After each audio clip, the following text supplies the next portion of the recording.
This week we'll be painting a hidden diorama to a ridiculously high level inside the world's most expensive Warhammer miniature sold today. And the best part is, no one will ever get to see it.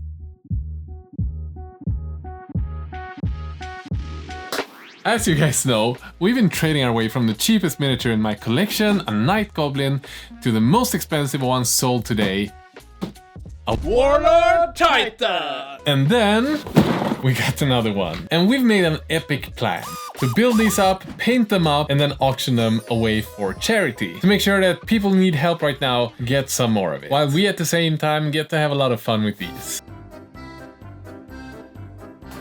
These figures are so ridiculously massive that just the head itself is like 3 times the mass of Draika, the first big miniature I purchased, and I thought she was massive back then. Yeah, that's kind of ridiculous. And the coolest thing about these heads, they have a fully designed interior as well. I don't even know if people actually paint the inside. I always found it ridiculous that like the rhinos have the possibility to paint the inside, and I feel like this even more so, because you're never gonna allow anyone to touch your Titan. Don't touch my Titan. Stopp min kropp. Maybe this is the first time in the world someone ever paints the inside of this head. But you know what, Emil? This project is not like any other project. And you guys have to understand, we are like so hyped and passionate about this project. Yeah! Yeah! And that's why we really need to paint the inside of the head to a ridiculous standard. To a level high enough that the head itself would be worth auctioning off. Yeah. Take it away. Woo!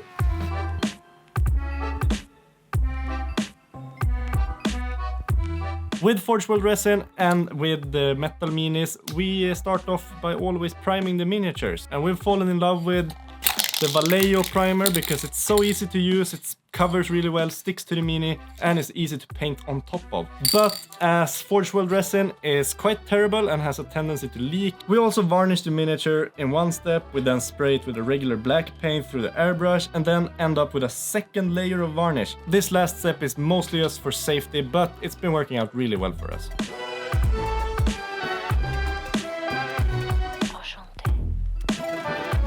Okay, so the miniature is primed and ready to be painted. And in the first step, we're gonna do something that is quite underutilized in my opinion.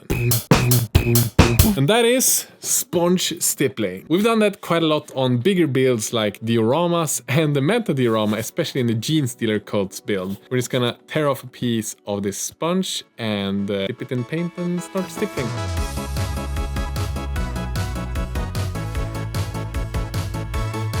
So we're going to stipple some dark blues, maybe some grays and greens to give us a nice base on all of the metallics.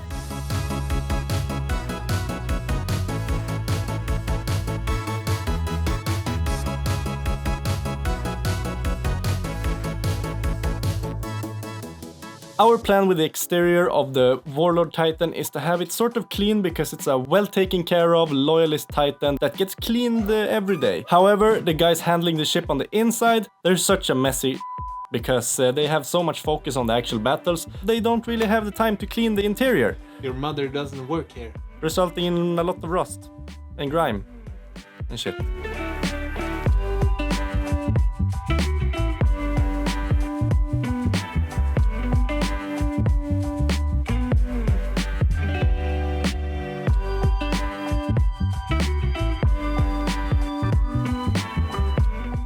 Okay, Lucas, so one thing that I feel will sell the effect of the inside of this head being its own tiny little diorama is if we add a lot of lights and there's a lot of cool screens in there. I have the bestest of ideas. What if we make like a submarine sonar of sorts because it's a deep dweller, it's underwater? That's actually a really good idea. I'm gonna leave that to you, because you're the best at it. I know. Yeah.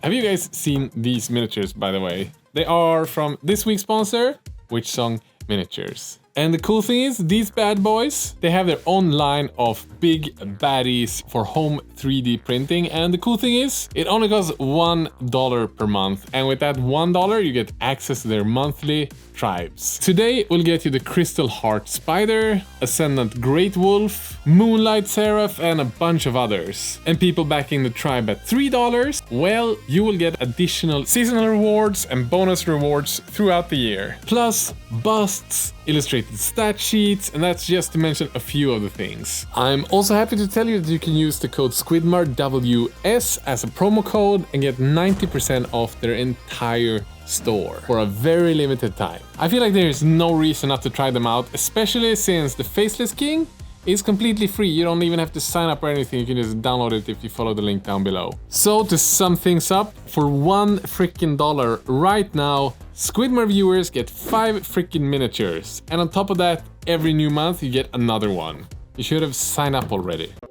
The chairs inside of this head, they are so tiny and they're not gonna be visible, but it would feel wrong to not paint them because everything needs to be painted. Let's do this.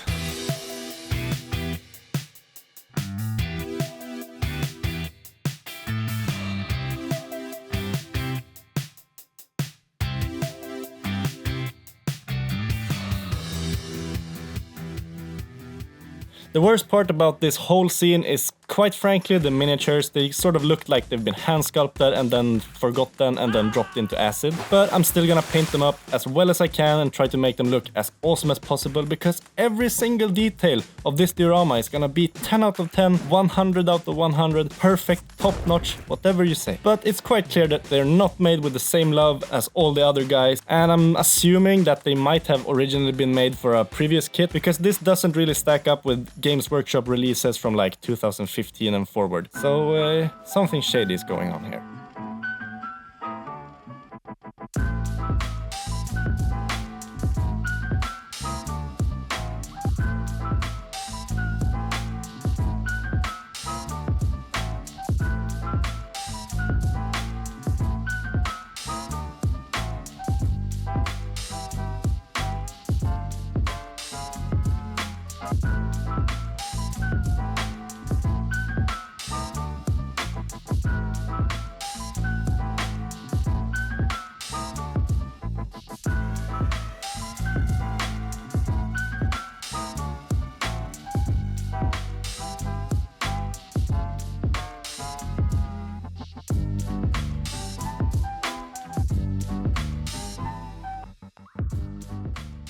And one final thing before we paint the outside of the head. I don't know if you guys remember the Manta diorama.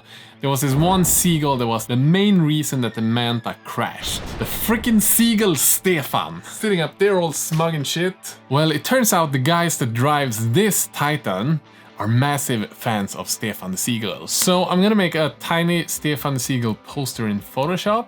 We're gonna print it tiny, tiny, tiny and see if we can add it to the diorama and make it look grimdark enough.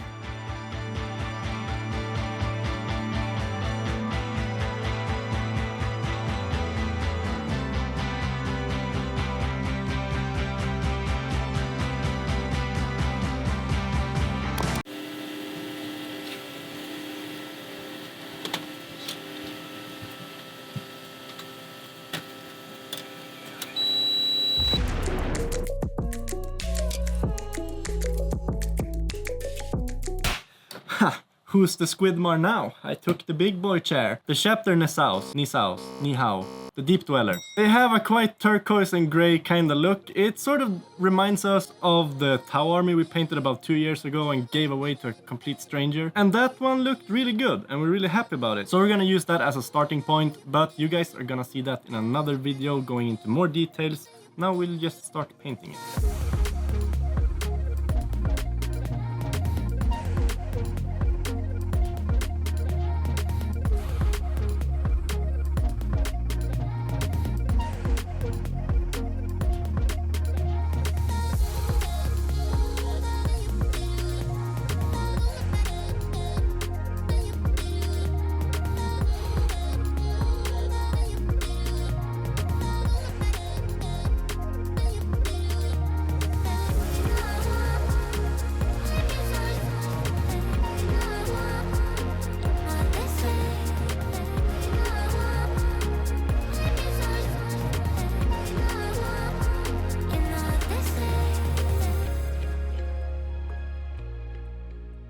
Dude, the head is done.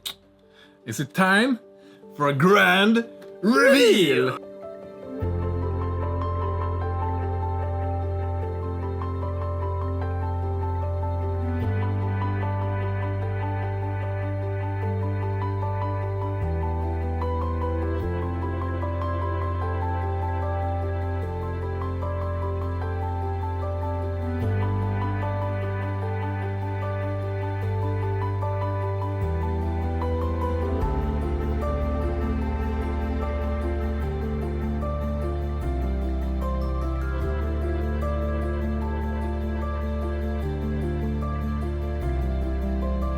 I think it looks amazing. It's so cool. I feel sorry for everyone who won't get to see it in person. Yeah. Sorry guys. But maybe, depending on where it ends up, they can lift the head for you and maybe you get to see it.